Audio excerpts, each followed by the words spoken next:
The Purpose of Perplexity invites us to linger in the strange space where joy and sorrow brush shoulders, where answers feel just out of reach, and where faith learns to breathe more deeply.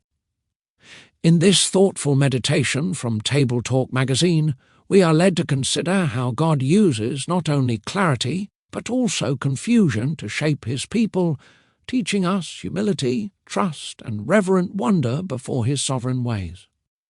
Anchored in Ecclesiastes chapter 7 verse 14, this article reminds us that perplexity itself is not an accident, but a divine summons to pause, consider, and worship the Lord, who gives and takes with perfect wisdom.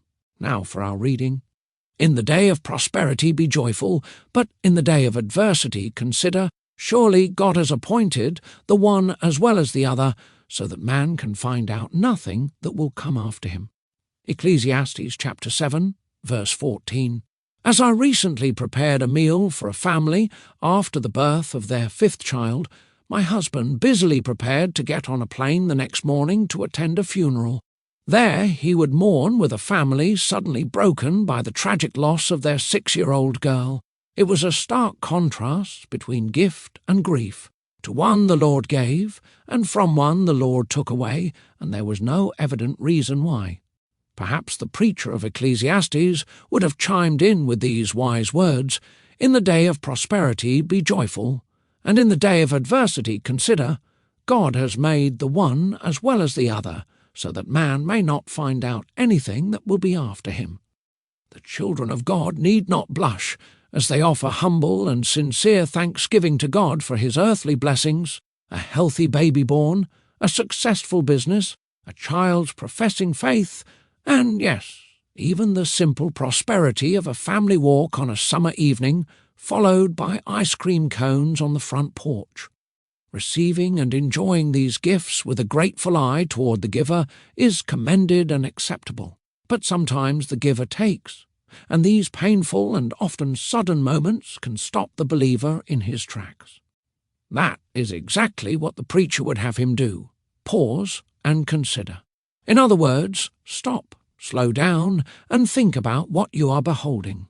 The God who opened his hands wide with provision, protection, and pleasure, even just yesterday, is the very same God who has decreed this particular pain and professes no obligation to explain himself. The believer is perplexed, but the preacher says the perplexity is the point.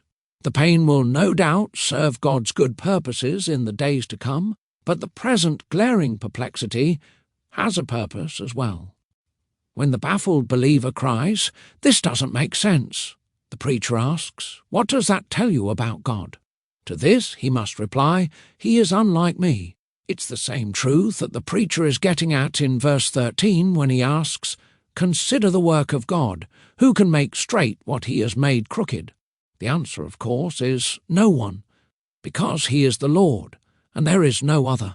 The perplexity of pain and loss is meant to make God's children stare their creatureliness in the face and hold it up against the otherness of their eternal and infinite God. The truth that God's ways are not our ways, that he is unlike us, is the jolting truth that keeps us from trying to fully wrap our minds around every bright or bitter providence.